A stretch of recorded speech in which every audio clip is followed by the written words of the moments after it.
This is Michael Popak, Legal AF. Why is Trump co-conspirator and lawyer John Eastman, who's been indicted twice for criminal charges, why is he still representing clients? Why is he still allowed to represent clients as a lawyer? That's something that a judge in California would like to know as well, because Judge Yvette Rowland has already determined that John Eastman, should be disbarred for ethical violations and the threat he poses to the public, and the fact that he has refused to accept responsibility and doesn't think he did anything wrong in trying to overthrow democracy and bring false allegations of voter fraud in an effort to keep Donald Trump into power. Well, prosecutors and grand jurors don't feel the same way about John Eastman, because in Arizona, by way of the Attorney General and the fake electors, and in Georgia, by way of the Fulton County District Attorney and the grand juries there, they've indicted John Eastman because they found, as did a Central District California judge almost 2 years ago, found that it was more likely than not that he committed a crime or fraud along with Donald Trump, who also committed a crime or fraud to keep Donald Trump in power. John Eastman, along with Ken Chesborough, along with Mike Roman, along with Peter Navarro, devised and implemented, along with Boris Epshteyn, the lawyer for Donald Trump, another lawyer for Donald Trump, devised and implemented the fake elector scheme to create fake elector certificates. No, to hold fake elector meetings and then create certificates where they sign at the bottom of each receipt in 7 battleground states, and then through Mike Roman try to deliver them to Mike Pence to stop the certification of the election on the 6th of January. That's how we got here. John Eastman, that half-wit constitutional scholar who practiced law and was a professor somewhere in California out of law school, if you can believe it, has been hung out to dry by Donald Trump, who didn't appear at and didn't intervene in John Eastman's case when the Jan 6 committee brought a subpoena against John Eastman, and he tried to refuse to turn over emails and documents under some sort of cover of attorney-client privilege, which was stripped away from him because of the crime fraud exception as determined by the California judge, right? Same thing here. So why is he practicing law? He told the judge, Judge Rowland, who found probable cause that he violated various ethics rules in California. And I'll read to you from the order that she just did. She did that over a month ago after a full evidentiary hearing in which John Eastman testified, brought in expert witnesses, and tried to argue he was just doing what attorneys do, right? All attorneys try to overthrow democracy, bring scurrilous and false statements of voter fraud, and attack people for committing voter fraud when it was all untrue. They all do that. They all create fake electors. And the problem that Judge Rowland has is the problem that I have. Why is he still practicing law? So his argument is, I have to still practice law. I have clients. Who are his clients? Marjorie Taylor Greene. Of course. Matt Gaetz. Of course. They're being sued, or they're suing in a case in California because they were denied a political rally in a place where they weren't supposed to be holding political rallies. He represents a high school student who wants to fly some sort of crazy Confederate or otherwise flag. He represents other MAGA people. He says that's the primary source of his income. And the judge says, exactly, you're proving my point. You are a menace and a threat to the public, and you haven't accepted responsibility. So even if I could remediate the harm to you while you're appealing my recommendation that you be disbarred, which creates an automatic suspension in California under the California bar, I wouldn't do it.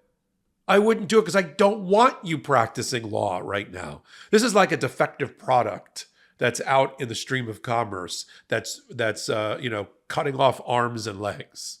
And the product says to the judge, while I'm appealing, I want to still be out there cutting off arms and legs. The judge says, no, that's the point. You're defective. You're a defective lawyer. And until you get help, you get remediation, you're compelled by the bar to go through additional training and ethics training, and you sit out for a number of years, maybe up to 5 years. I'm not letting you continue to apply your trade and it doesn't matter. I mean, the judge's point is, it doesn't matter if it's MAGA right wing that want to hire you. You shouldn't be practicing law. That's the point. That's why we have an automatic suspension once there is a recommendation of disbarment, because now the burden shifts. It's now on the lawyer, who's now already been adjudged to be a threat. And the judge made clear in her order, I didn't say that you are victimizing, clients per se.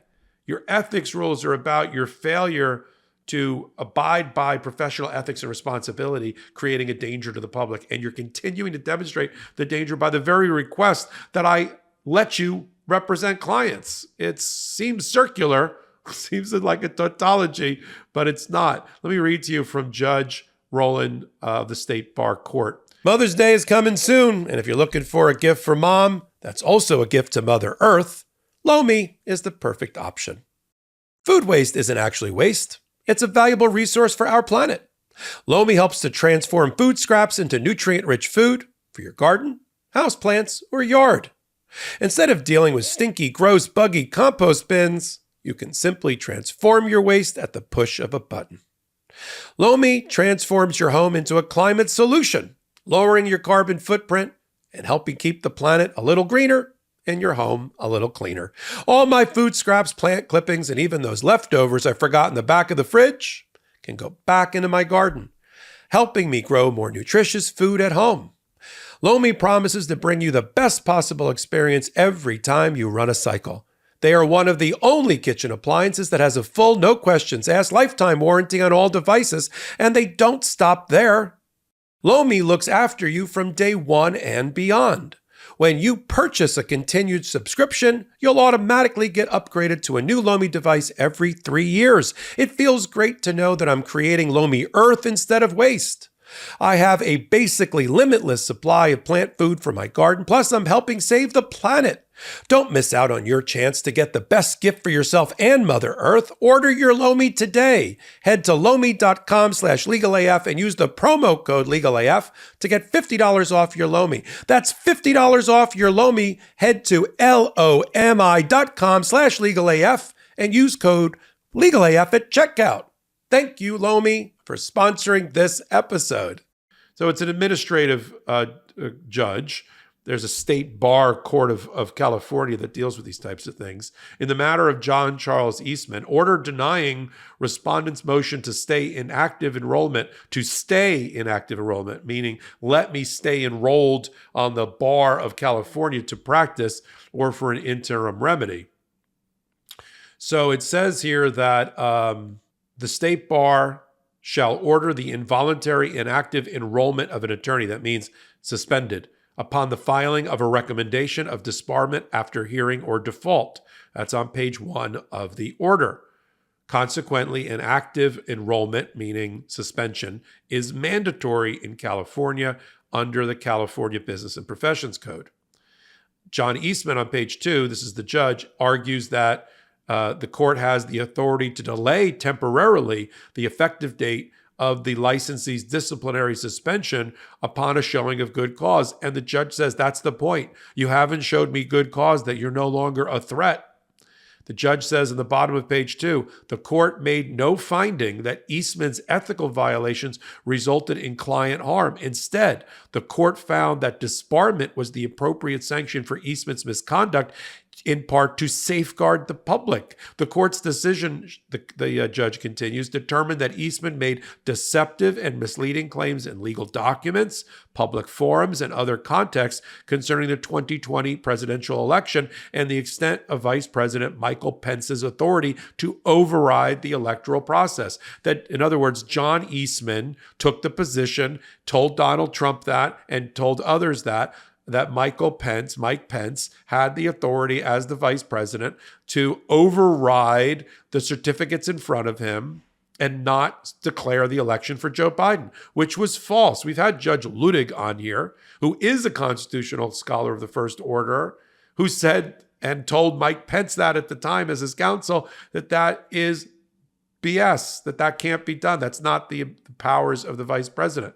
And Eastman, and even in his text messages and emails, which have been revealed by the Jan 6 committee and are in the hands of all the prosecutors, he knew He knew that there was no support for this. He said if that went up to the Supreme Court, his legal position, it would lose 9-0 or maybe 8-1. I'm sure Clarence Thomas was the one. And the judge knows all of this in her record that she's developed in his suspension or bar recommendation disbarment recommendation.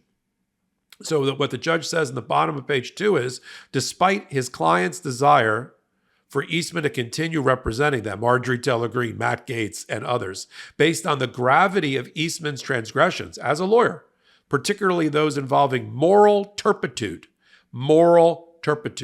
right? That's lying. That's doing things that are immoral as it relates to your law license. And the increased likelihood of future misconduct due to his refusal to acknowledge any wrongdoing. In other words, he's a defective product.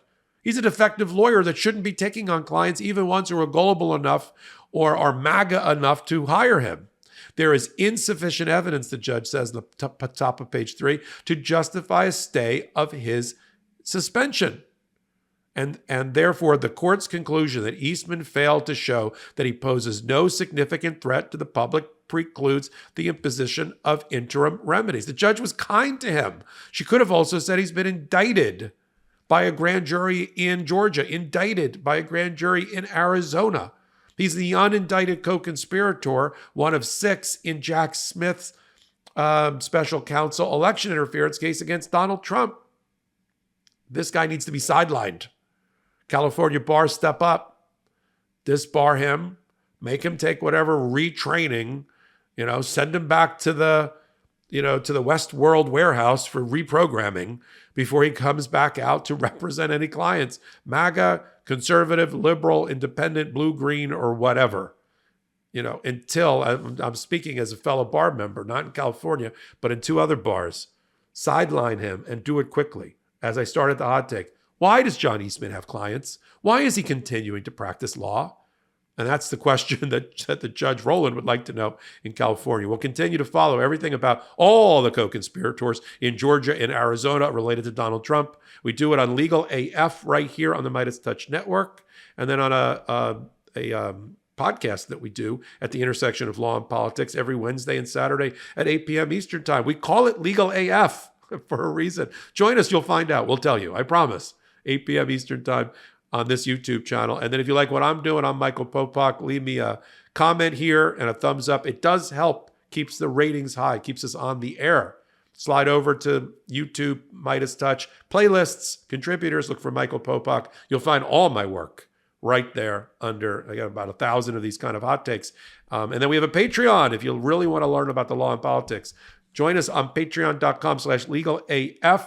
Ben Meiselas and me are going to teach you the principles, underlying principles. It's not a law school, but it's like a TED Talk and a law school had a baby kind of thing at the intersection of law and politics. Federal court, state court, civil rights, constitutional rights, women's rights, reproductive rights, immigrant rights, voter rights, federal versus state, criminal versus civil, procedural law, class actions, you name it, we cover it. Patreon.com/legalaf. So until my next Patreon exclusive content, my next hot take, my next Legal AF podcast. This is Michael Popak reporting. Heary, heary, Legal AF Law Breakdown is now in session. Go beyond the headlines and get a deep dive into the important legal concepts you need to know and we discuss every day on Legal AF. Exclusive content you won't find anywhere else, all for the price of a couple of cups of coffee. Join us at patreon.com/legalaf. That's patreon.com/legalaf.